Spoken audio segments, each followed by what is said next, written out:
So hello everyone, welcome to Satsang. Let's make some silence first.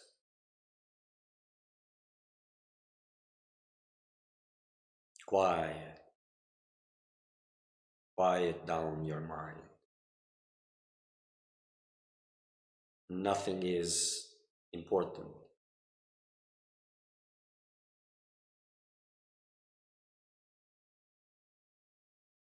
Nothing has happened. Nothing will happen. Only eternal stillness.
Okay. So today I'm going to talk about a subject that has arisen, um, a small text that I've written this week, and the strong reactions that came about it. So I just put out a few lines, and strong reactions came as expected, as expected. Um, and those reactions came in the sense to uh, give the perfect example of what was written there.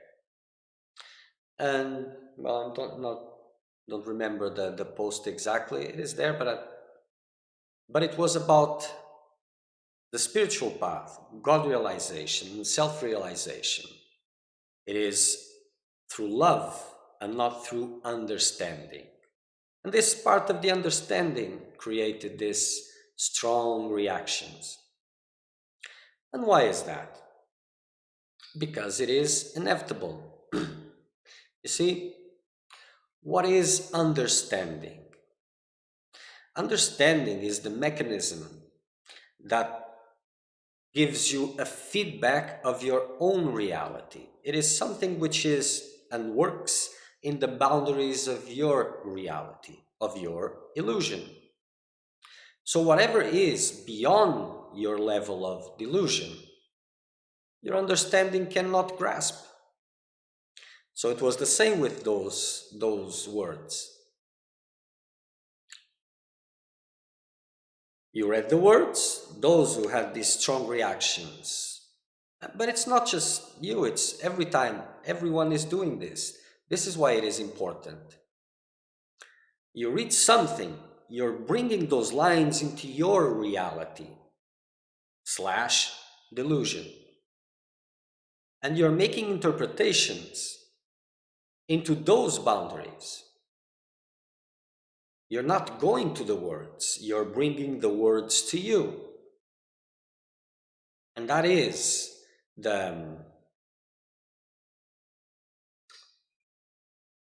how do you say that? That is the limitation of what you call understanding. You see, like someone who is growing. As a child, you say something more complex, it cannot grasp, it doesn't understand. It has to grow, to mature a little bit, so that it can understand, and that means it has to elevate itself to that level of knowledge of what is being transmitted, so that it can understand. It cannot be otherwise. So, spiritually speaking, it is the same thing. As you pick up any spiritual teaching and bring it to your reality, interpreting like this, that spiritual teaching is lost. What you have is just another little aspect of your own reality / delusion. And everybody's discussing about these different visions of the same thing. Everybody gets their own interpretation. And this is the limitation of what you call understanding.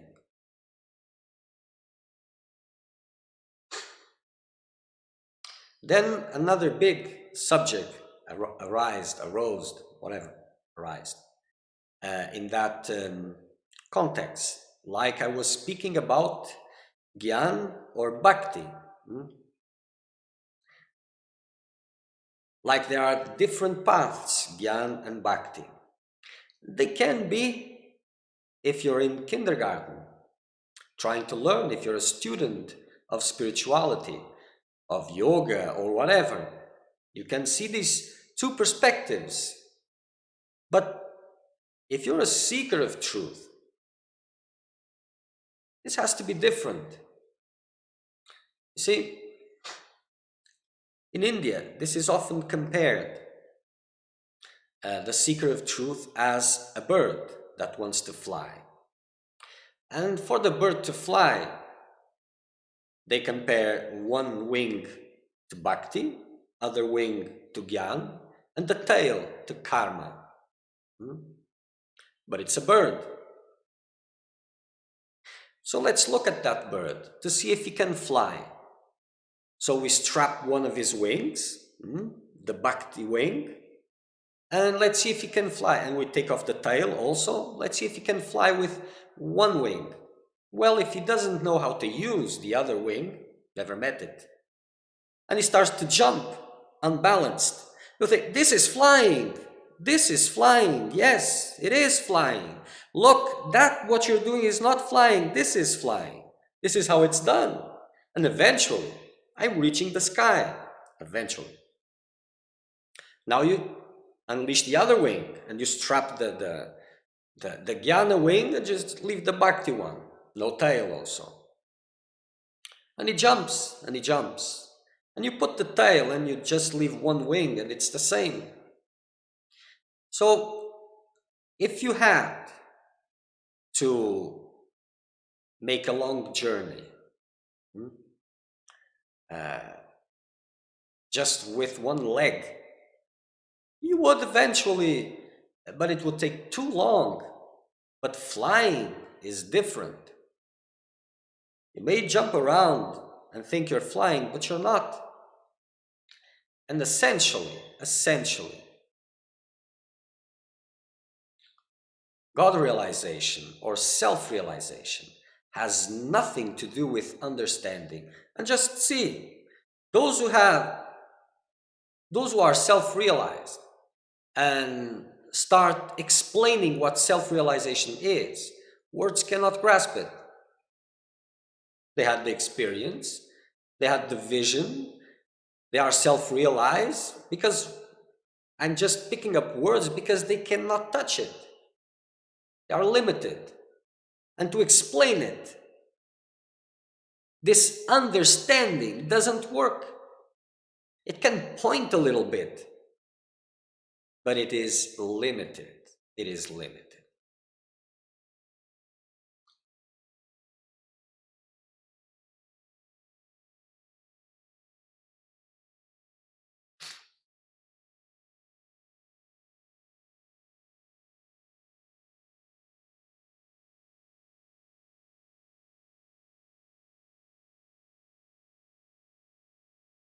And you see, this idea that the mind is the ultimate and that through reason and logic you can do anything and you will not fall on these, like was one of the examples of these, how do you say this,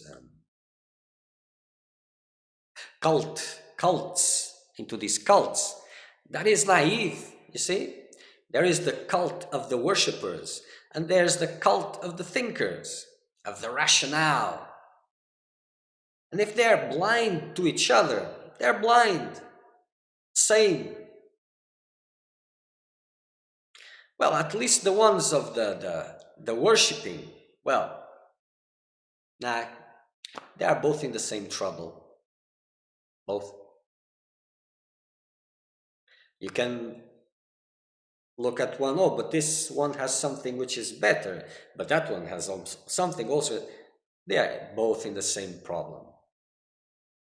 They are just little birds jumping, and saying, oh, this is flying, this is flying, this is flying. You see? Cults are formed not because there is a central person that wants to gather people around. You see? People gather around because of their own interests. You have, for example, a lot of examples of cults, but can really one person, how do you say this?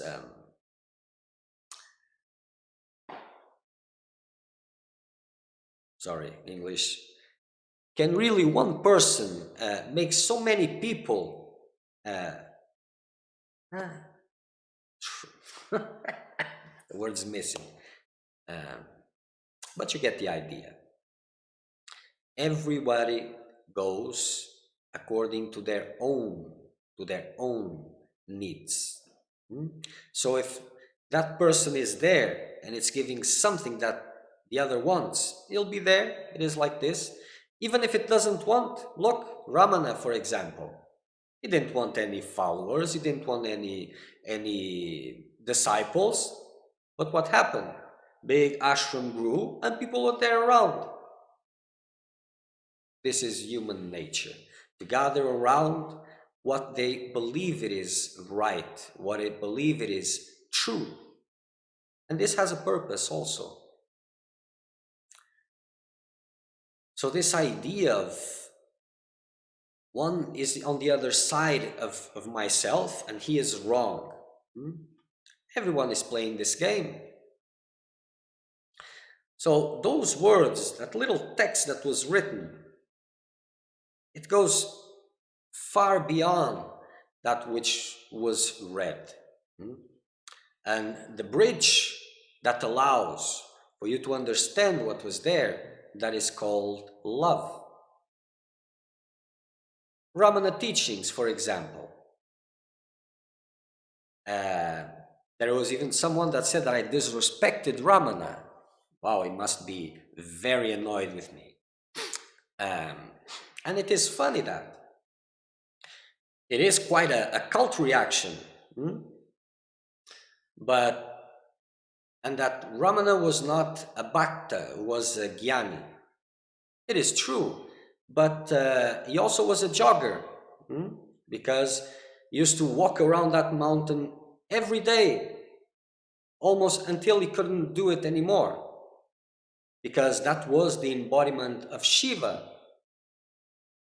So why would he go around a mountain? Isn't everything the self? So why is that body, even in a crippled state, going around that mountain? Those who have eyes to see, they will see. Those who don't, they won't, because the majority of seekers are just grabbing what fits best in their own reality to preserve themselves as they are, in that same level of delusion, trying to convince themselves they are doing something. And if you find someone that feeds into your personal fantasy, you'll gather around. It is like this. So it's not about central figures, it is about seekers, and that their level of honesty in their spiritual quest. And the more, for example, Ramana's teachings, the more love arises for Ramana, for the divine quest, the more the teachings will unravel and unravel and unravel. The more understanding there will be, but that's not the point. Love is guiding. And it is a higher aspect of love, not that sentiments like the feelings. This is the very new age concept, feelings. Divine love is vibration, it is silence, it is intensity, has nothing to do with feelings.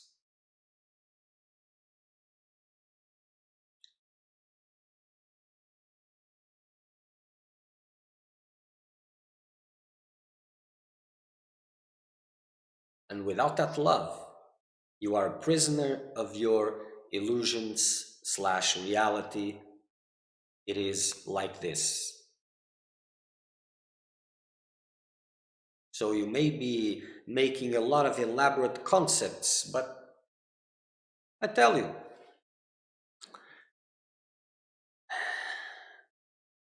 it might not seem that, but Advaita is very, very dear to me.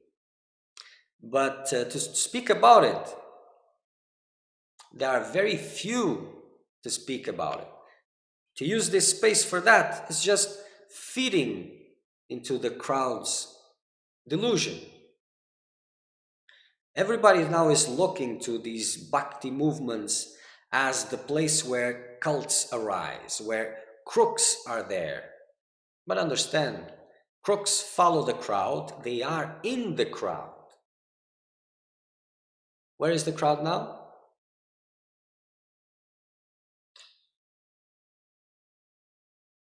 The seeker of truth has nothing to do with any of these movements. Absolutely nothing.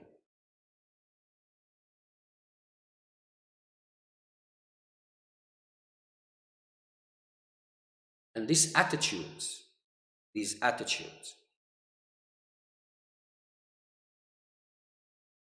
going, standing from a place where you believe firmly that you are understanding the Advaitic teachings to a point that you can correct anyone. It doesn't matter if it is your friend or if it is a master or whatever. This is not an attitude from a seeker of truth. He knows his ignorance. He may have preference about teachings and feel that this is where I need to go. This is the path I need to go.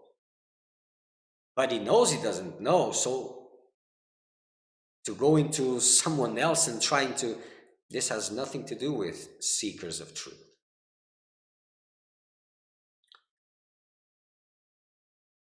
And this, what I'm saying is, I'm putting the North Star there for those who want to follow, not criticizing. It doesn't matter. You can do whatever you want.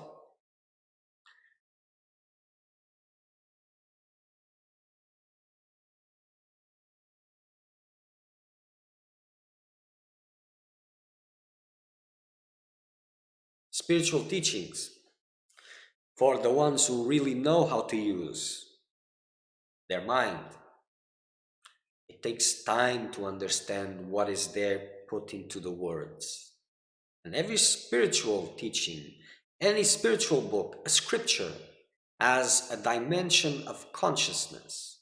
And that dimension of consciousness is love, is more similar to, or less similar, or has nothing to do with mental reasoning. It's pure vibration, it's pure love. Not the sentimental love that everybody's seeking. Much higher than that, much higher than that. And that is real love. So when I'm using the word love, I'm not using the word that you use as love. But if you don't come to the words that I'm putting, if you're taking there to you, so it's not my sentence, it is yours.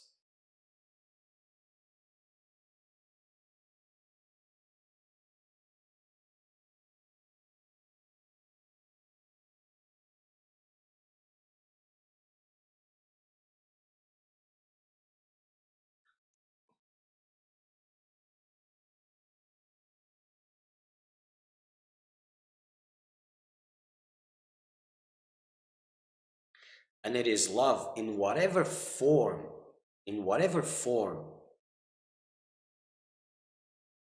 more clarified, less clarified. It is love that opens up your world, opens up a little bit, and makes what you call understanding possible. It is love that increases the boundaries of your perception.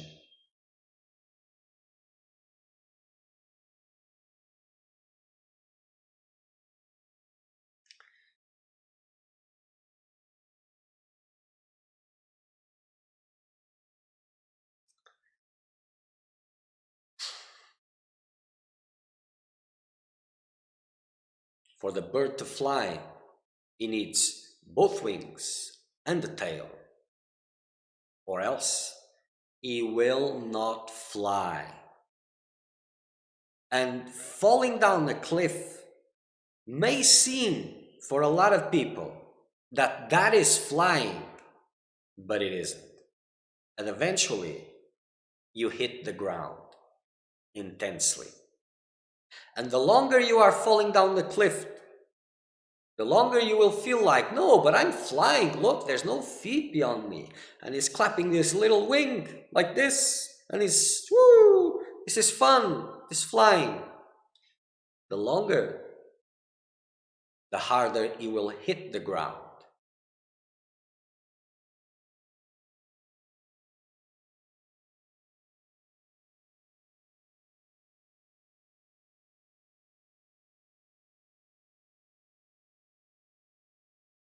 There was another sentence that it was used, that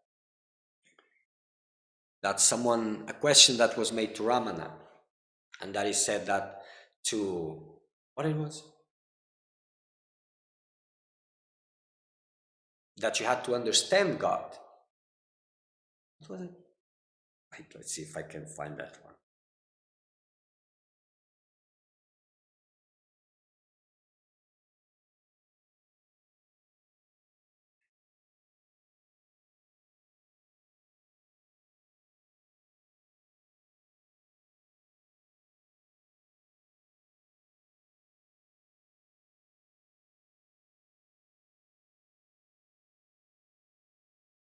My friend, just click that link there, okay? Where was that?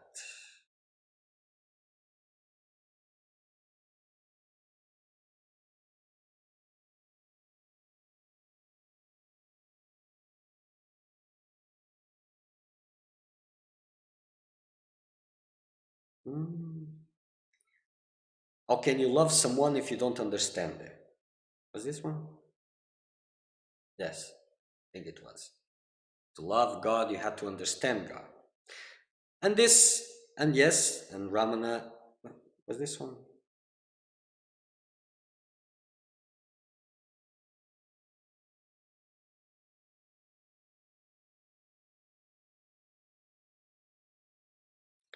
Sorry, but these things are not as...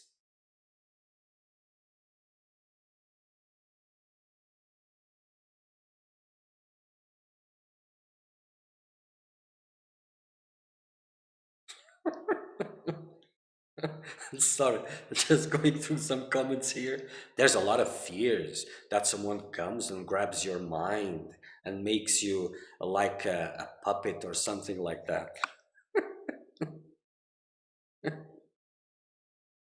Hmm. Okay, so there was, it is an intellectual understanding of truth necessary? Yes, Ramana answers. Otherwise, why does not a person realize God or the self at once? As soon as he is told that God is all or the self is all, that shows some wavering on his part. He must argue with himself.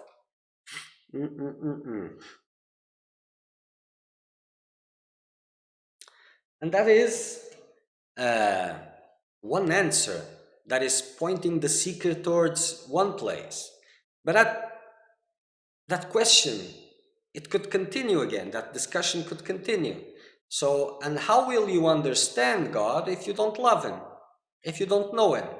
Let's go back a little bit. If you don't know God, and if you don't know the self, how will you understand it? It is that cycle that is often like a dog chewing on his own tail, you see? And in that movement, it grows. So it goes together, you see? But it's not really understanding, because as you reach and you reach beyond your perception, your reality slash delusion, that it starts to become wisdom and not understanding. Maybe this was not the best one. You see, knowledge without the realization of it is just information being processed, that it comes like this text, just a few sentences, a lot is implied in there. And you're just picking up the sentences and evaluating according to your level of perception. And then your understandings are arising. Different ones are arising from everywhere, and they have nothing to do with what was written there.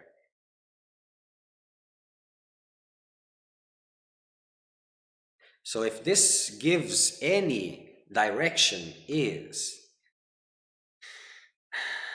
by using those mechanisms, you will not go far. You may be safe, or maybe feeling safe, but self-realization or God realization,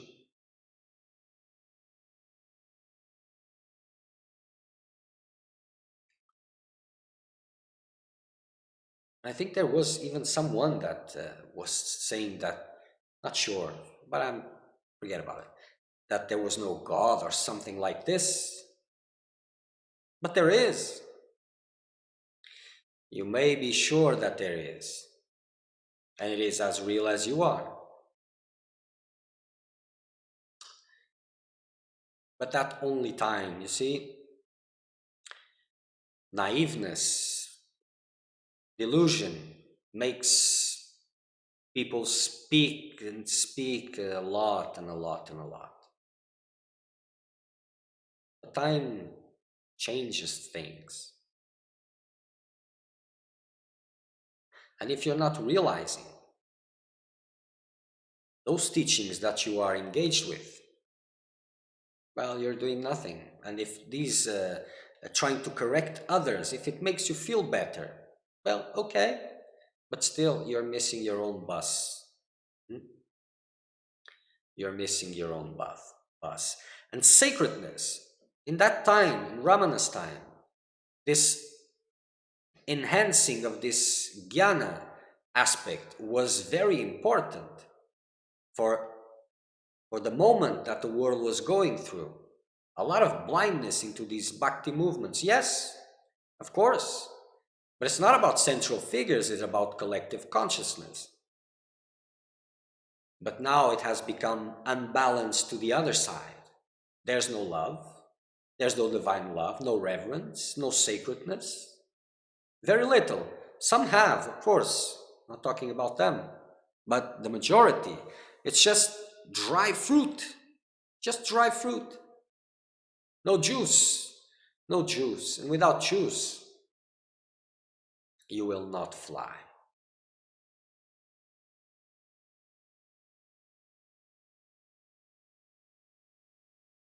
So a seeker of truth is neither gyan or bhakti or karma. It is a seeker of truth. And like the bird, so that it can fly, it has to be complete. There's not a wing that is more important than the other wing, or the tail. All are equally important, and all make you whole. If you have more, if you're more at ease with one aspect or the other, well, you know that if you're going through this, that you are more at ease, you will have to develop the other that you are less ease. Okay, I'm flying, so my left wing is stronger, I can use it very well. The other one is a little bit difficult, I cannot manage it. So if you want to fly, if you concentrate on the other wing, on the left wing, which is good, will you fly? No, you will have to develop the other one, which is difficult. So those who are more intellectually prone, they will have to develop this love aspect. And the other way around. If this love and these feelings, because in the beginning it's like this, is everything is so mushy. If this is more easy, well, the other part has to be developed also. In some degree, doesn't mean that they have to be balanced. Examples have their limitations, but in some degree it has to be developed. And the more resistance you have towards that, it means that you will have to go. It is by far telling you the importance of it.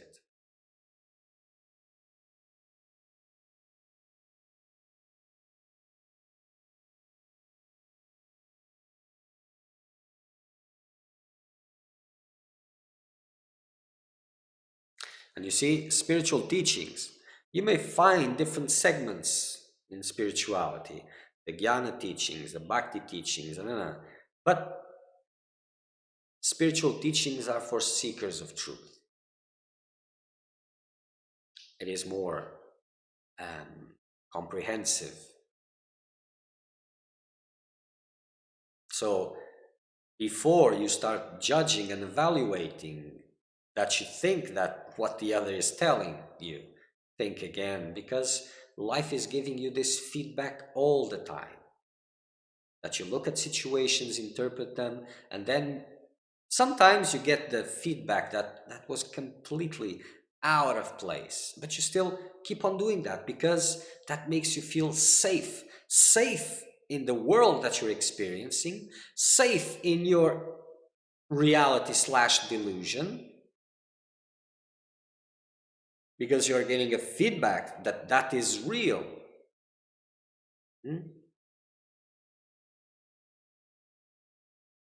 And that is the central of a cult. Maybe you don't understand what I'm saying now, but maybe one day you will, maybe not.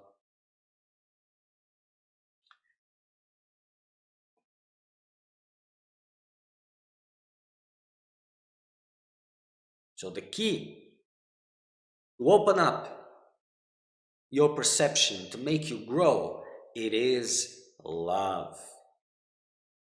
It is. Not understanding. Understanding is a product. Is a product of a whole process involved inside your limitations. And they grow. It becomes possible.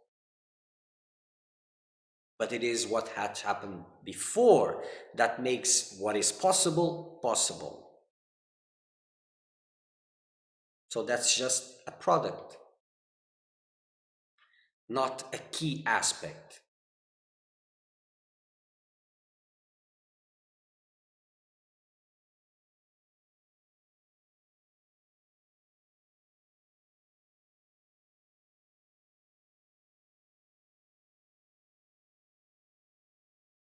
And without pure devotion, and that is very difficult for everyone, because most of these bhakti movements, they are loving, yes, but for their own interests. It is difficult to escape human nature. So for that love to become pure, it takes a lot of work and sacrifices. But as it purifies, it allows you to see. But for the seeker of truth, his understanding, his experience with his understanding is quite simple and visible. If things are in the right direction, at the right pace, what he is understanding now is something that he went through some time ago. Not what he is going through now. He is usually going through situations in his own process, in his own things, having to do things that he doesn't understand. And that understanding comes later, when that transformation occurs, when that growth occurs, when that elevation of vibration, or in whatever sense you want to talk about it, because that is communication. It is faulty. Not faulty, but it doesn't sum up everything. It is like a tool. Use a hammer, for example, to put a nail, or use a hammer to break something. It is a tool that you use. It doesn't have an absolute.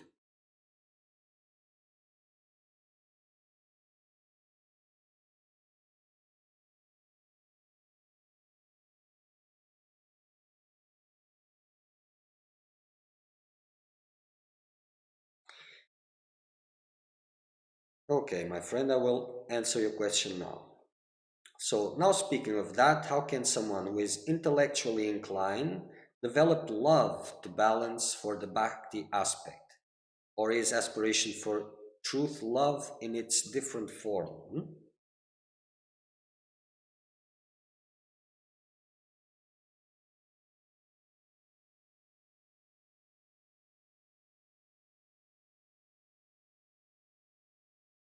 If you're intellectually inclined, it doesn't mean that you don't know what love is in some form.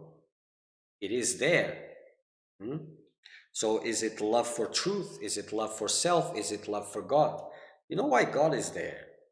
It's for you to love Him, for you to know love. Because it's like someone with um, a lifesaver. Hmm? So there's someone drowning in a lake, and there's someone there to save that one. So it has one foot on solid grounds and the other feet on water and the hand to reach you. That is God.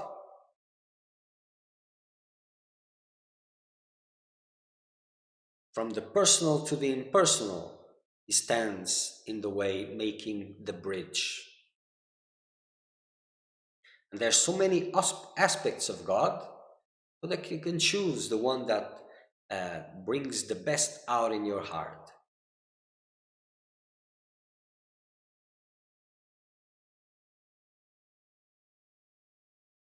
And there are wonders that you will not see in the book, in the most elaborated, complex philosophy.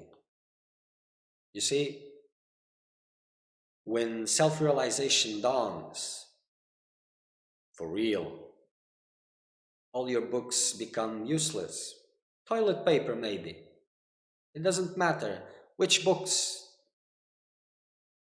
useless, because it has nothing to do with anything. And you will just see that it was just pointers towards infinity, towards that which cannot be grasped. And it was for you in that middle of that confusion. It was never about the destination.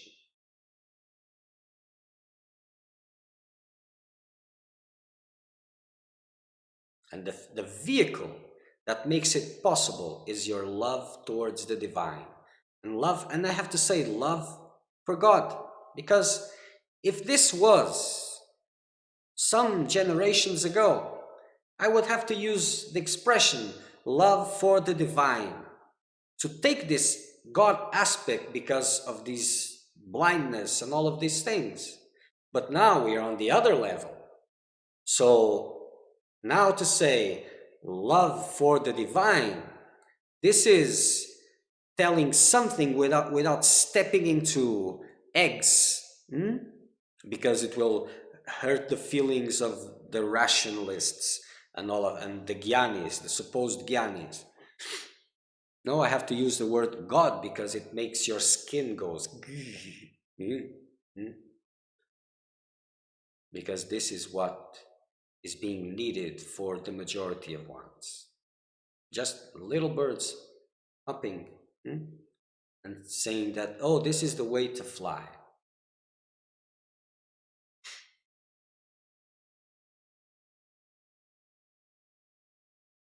It's not a book that you're following. It's not a philosophy that you're looking for. You're looking for truth, for self-realization. Until you get it, don't hold on too much to these things. Keep an open mind. God comes when you least expect Him to come, and in different ways and very unexpected ones. And if you're humble and if you have been working, then you'll grow. If not, you'll just continue to be enclosed in your little world. Doesn't matter if it's a bhakti world full of feelings or in a jnana world full of reason. Just closed. And that's not what your heart wants.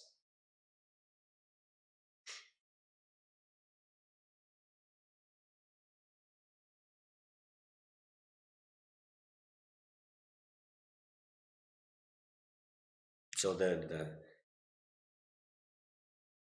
movements of Advaita, Gyan, and the movements of Bhakti, they have a lot to teach to each other. And if you're just focusing on teaching, you will learn and grow. If you're focusing, my bad. If you're focusing on learning, you will grow. If you're focusing of teaching, then you won't. So whatever is right, needed, is what is missing. And the other one, which is at the other side, the enemy, the adversary, the other, he has a grasp, a vision of something that you don't. And there is some truth in that, or else he wouldn't be there. So fighting to defend what you already have, instead of trying to learn what you don't, well, that is the sure way to maintain illusion. So I invite you, all that have read that post, to read it again with the different eyes, with the eyes of a seeker of truth, trying to understand what is there, instead of raising flags, green flags, red flags. Oh, here comes the Antichrist, trying to enslave.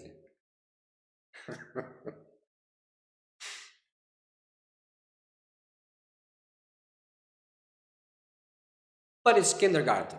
It is like this.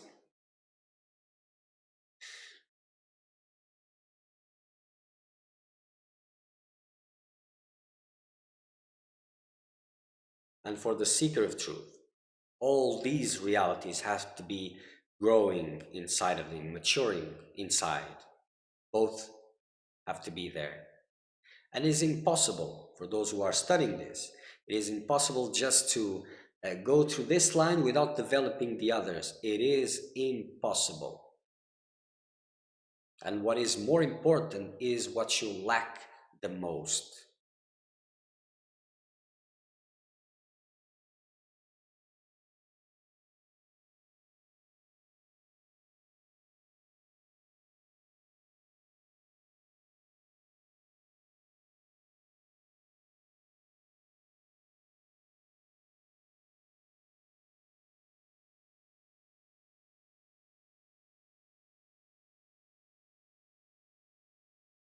And the world, my friends, is not as black and white as you imagine. So something has to be black, the other has to be white. I'm not a teacher of Advaita. Sometimes I talk about it. Sometimes I talk about other things. I'm speaking about freedom. Self-realization, God-realization, freedom. And I'm using the words that are most suitable for the ones who are watching, for the ones who make the questions. And suitable, it doesn't mean that they will go and fit your beliefs. No, it is actually the other way around. It is the words that can go and offer you the opportunity to let go of some beliefs. And that is the path towards freedom.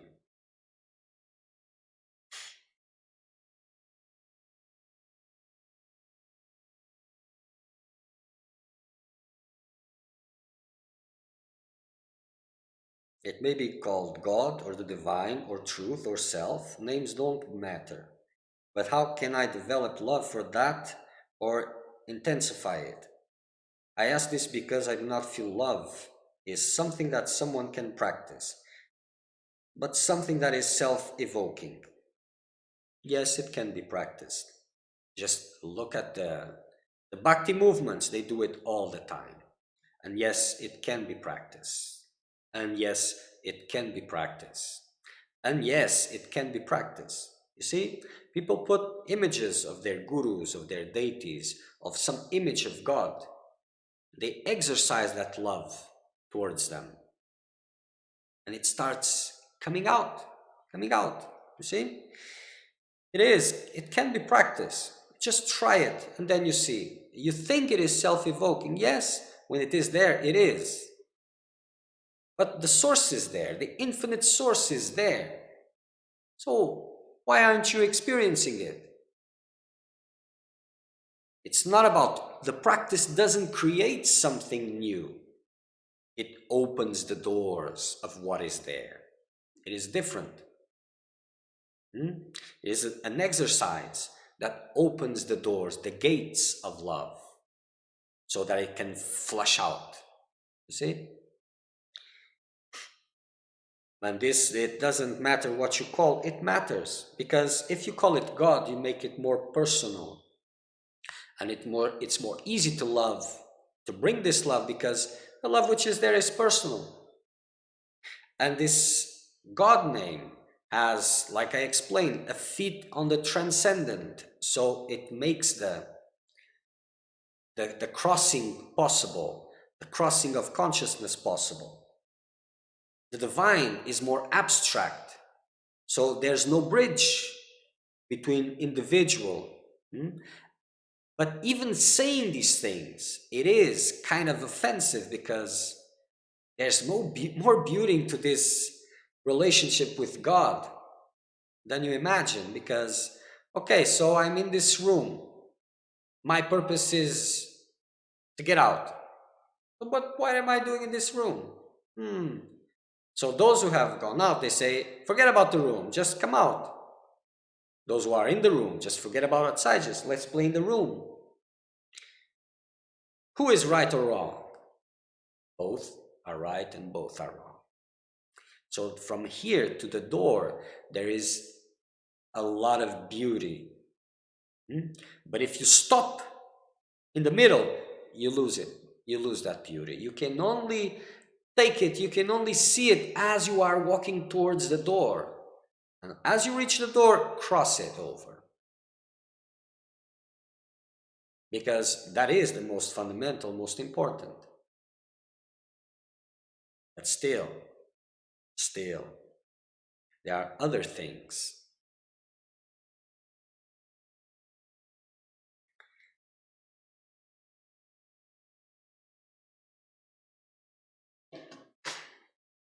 This mentality that love cannot be practiced, developed.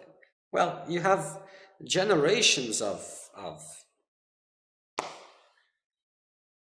things to show you otherwise. Let's look at relationships. It's like in the West, people fall in love. And that expression is interesting. In the East, there was this common practice of arranged marriages, for example. And I'm not going to this, not about that. I don't care about these things. But the example. And there's a lot of stories, a lot of things to show that this arranged marriage, there was no falling in love. They didn't love each other. But then love comes very big, very sweet. We go back to the same question. To know God, you have to understand Him. But how will you understand Him if you don't know Him? But how can you know Him? Except through love. And God, you can only know it through love. Pure love. Not otherwise.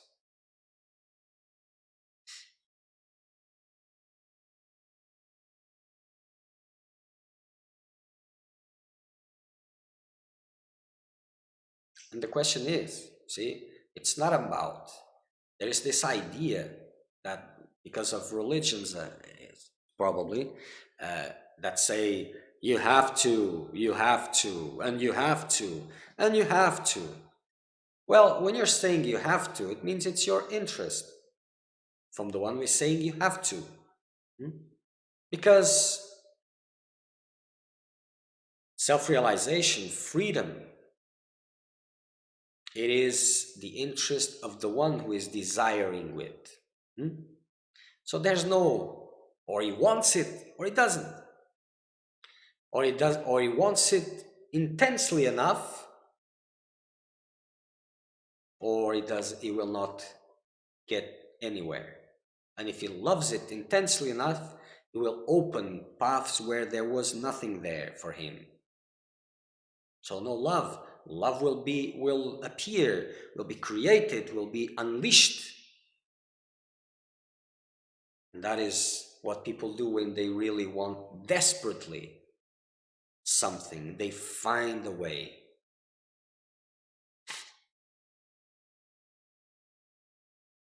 Okay. If there's questions about this, not about rhetorics or, uh, but real questions about this, you can send, I will answer. Because these little texts, these little sentences, they just open doors. Hmm?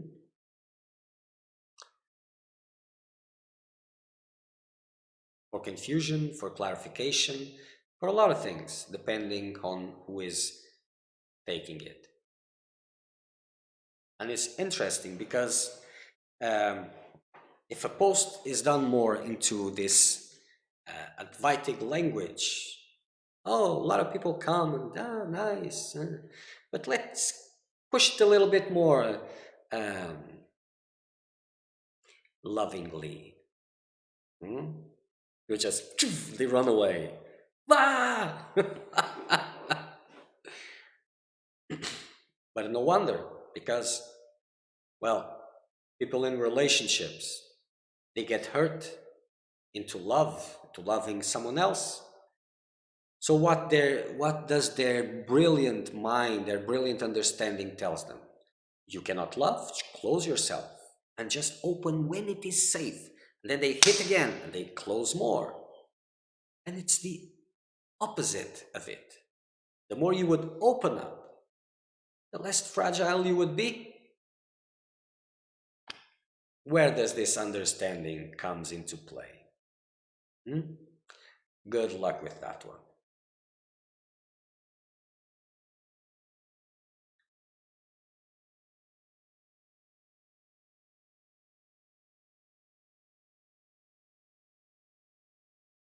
And I have to tell you, for you that is completely holding on to this rational and all these things, you are missing the magic and the beauty of life, hmm? And getting nothing out of it, just these dry certainties.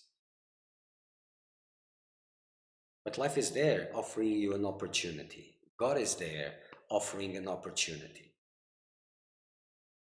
And he has a big cult. Do you want to join? Okay. So next satsang will be Wednesday. Wednesday, 9 o'clock in the morning, Brazilian time, UTC -3.